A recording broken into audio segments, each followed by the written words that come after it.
Assalamu alaikum wa rahmatullahi wa barakatuhu. A question that you guys ask me is that you have been talking about explaining different ayahs of the Quran, and you're referencing to so many different books of tafsir. So can you please tell us if there is any kind of types of books of tafsir that ulama have divided or their tasks into different types of tafsir, so that when we are going through a book of tafsir, we know exactly that this particular tafsir falls in this category. So these kind of matters will be discussed here, and these kind of matters will not be discussed. So, well, you have asked a very good question. So I put together a list for you in which we divide the different books of tafsir. And maybe it's possible that my list only comprises of 5 different types, and there may be more than 5 of these types, but I'm just giving you some idea. Because remember, all of us have limited knowledge, and that's why in the Quran Allah subhanahu wa ta'ala says, وَفَوْقَ كُلِّ ذِي عِلْمٍ عَلِيمٍ. On everybody who is knowledgeable, there is somebody more knowledgeable. So that's what I'm saying. This is a list that I've put together. So one of the types of tafsir is called التفسير بالمأثور. And this kind of tafsir mainly comprises of the work of hadith and the al-athar, which is basically the saying of the Sahaba. So it's a combination of these things. And in this particular regard, you probably will also find that the Quran is explained with the help of the Quran. That the one ayah of the Quran is being explained from another ayah of the Quran, or the Quran is being explained with the help of a hadith, or with the help of the qawl of Sahaba. How Sahaba had explained this particular thing.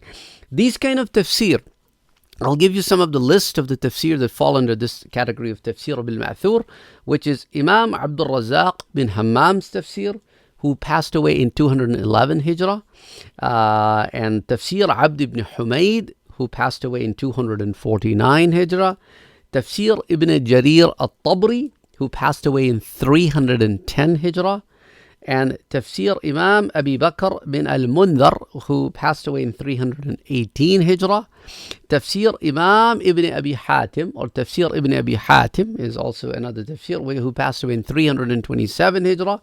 Tafsir of Imam Abi Bakr Ahmad bin Musa bin Marduya, who passed away in 412 Hijrah.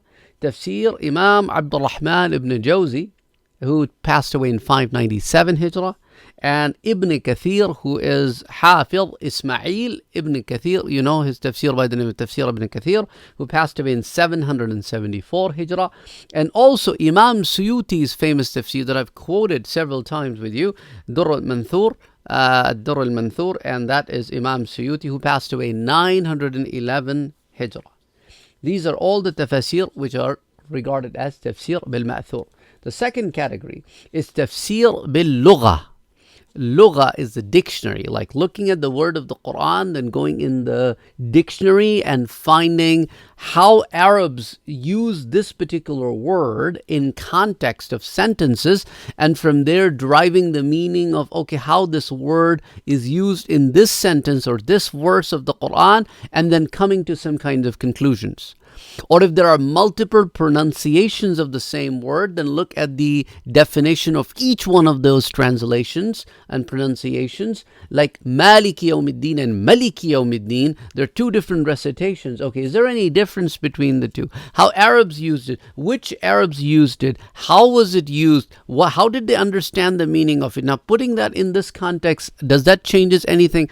All of that stuff. So this kind of tafsir is mainly based on the lugha and the adab, the literature, and the sarf and the nahv, the grammatical structure of the sentences. And one of the tafsir, Allama Hussein bin Muhammad Raghib Isfahani. You know him by the name of Imam Raghib Isfahani, and he passed away in 702 Hijrah. His work is in those lines, in his work of Al-Mufradat.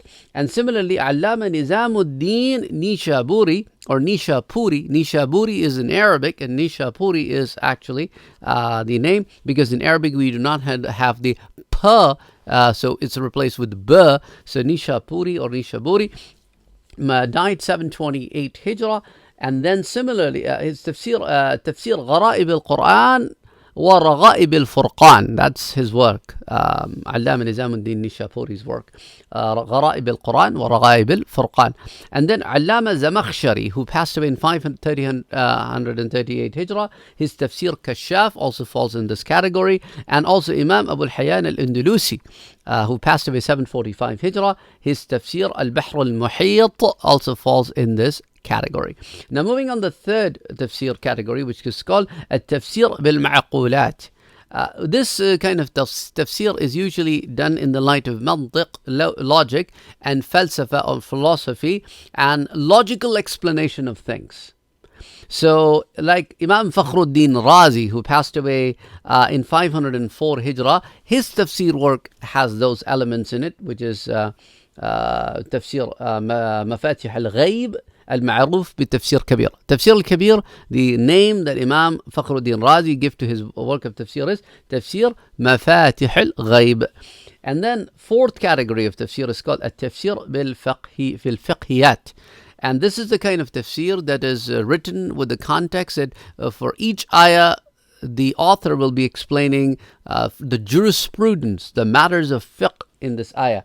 So he is mainly focused on the fiqh and the ahkam. Like Imam Imaduddin Kayyah Rasi, who passed away in 504. His work of tafsir is like that. Similarly, Imam Abu Bakr ibn al-Arabi al-Maliki, his tafsir, who passed away in 543 Hijri, his tafsir is along those lines. Similarly, Imam Abu Bakr Jassas al-Hanafi, he's passed away in 370 Hijrah. His tafsir Ahkam al-Quran is also around those lines. And also Allama Abu Abdullah Muhammad bin Ahmed Qurtubi al-Maliki, Imam Qurtubi's tafsir Al-Jami' al-Ahkam al-Quran, who passed away in 671 Hijrah, is also around those lines. The fifth category of tafsir is also a very important one, linked with tafsir bil-ma'thur. That's why this is called tafsir bil-ma'thur wal-qasas. So it is a combination of ma'thur and qasas. And ma'thur, we learned about that it is the hadith al-nabawiyya and the sayings of the sahaba, which is called al-athar.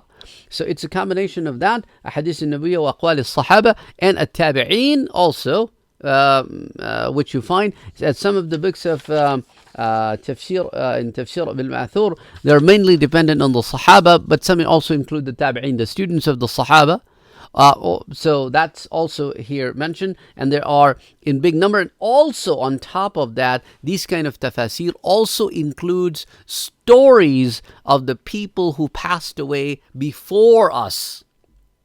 So it has a lot of stories connected with the ayahs. So it is hadith, there is aqwal of the sahaba, the saying of the sahaba, along with the sayings of the Prophet ﷺ, the hadith, and also they have a lot of stories in them. What are some of the examples? Now, it is quite possible that some of those stories that have been copied from the people before us, we then have to do the research on their sanad, if they are sahih or not. So like Imam Ahmad bin Muhammad Tha'labi, he wrote, who passed away in 427 Hijrah, his tafsir Al-Kashfi wal-Bayan. Al-Kashfi wal-Bayan is one of those tafsir of Imam Tha'labi. And Imam Sa'labi's student, Imam Ali bin Ahmad al-Wahidi, he wrote another such tafsir called Tafsir al-Basit. Similarly, Imam Hussein bin Mas'ud Baghwi, commonly known as Imam Baghwi, passed away in 516 Hijrah. He wrote a tafsir called Ma'alim al-Tanzil. It's also around these lines. And Allama Alauddin Ali bin Muhammad bin Ibrahim Khazin Baghdadi, the one that I told you about last time, his famous work of tafsir, and his work is known as Tafsir Khazin, اللباب التأويل في معاني التنزيل. That was his work of tafsir, and he passed away in 741 Hijrah. His tafsir is commonly known as Tafsir Khazin, is also in that regard.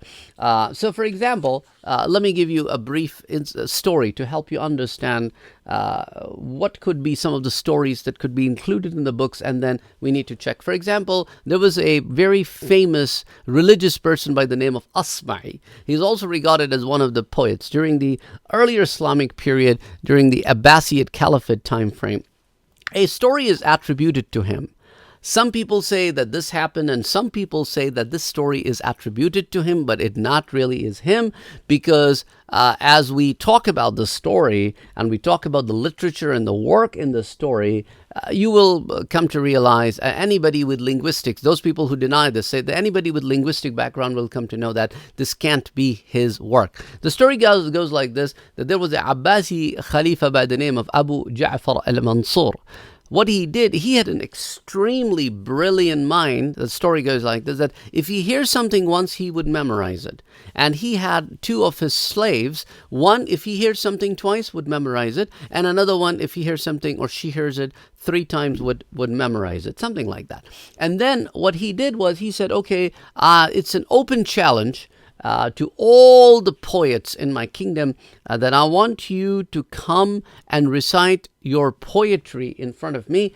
And nobody knew about his talents and the talents of his slaves. So, and if it's your original work and I like it, then I will give you so and so much gold. So poets would come and recite it in front of his court, and of course he, after listening once, would memorize the whole poem, and he would just tell the poet, no, it's not your work, I have already read it elsewhere. And then he would recite the whole poem once.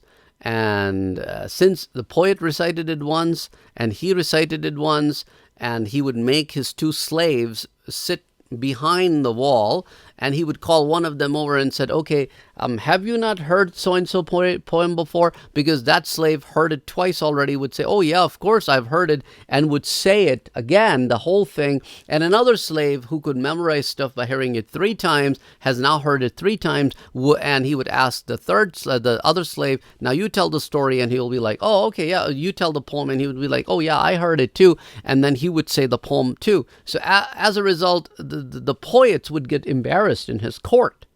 So this thing was going on for some time, and Asma'i came to know about this, and he said, I will bring a poem in the court of Abu Ja'far al-Mansur that nobody will be able to replicate this, and things of that nature. So he wrote something that was a tongue twister, that was a mind twister, which is commonly known as صوت السفير البلبلي حيج قلب الثقل الماء والظهر معي.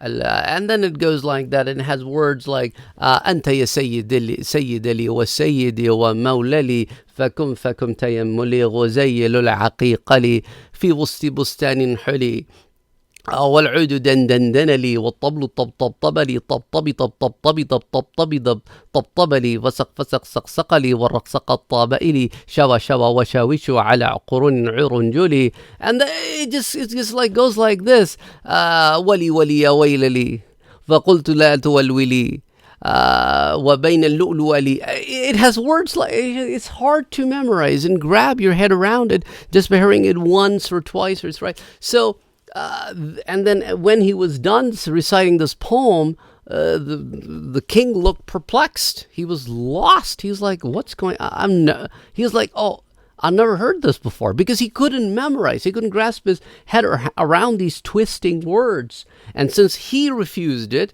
and the other 2 slaves refused it because they never had a chance of hearing it more than once, so as a result, the king lost it to him, and the whole competition was abandoned.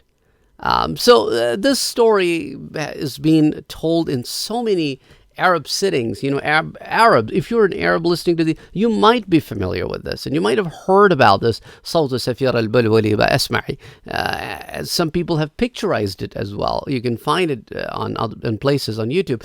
In these times that we are living in, some people, especially from Khalij, are denying it, that no, Asma'i could not have written something like this. But just to tell you that these kind of stories or similar stories could make their way into some of the works, and then you would have to go back and do research, and then you come to the conclusion, okay, it might be true, might not be true, but it really doesn't say much, but it's just a story.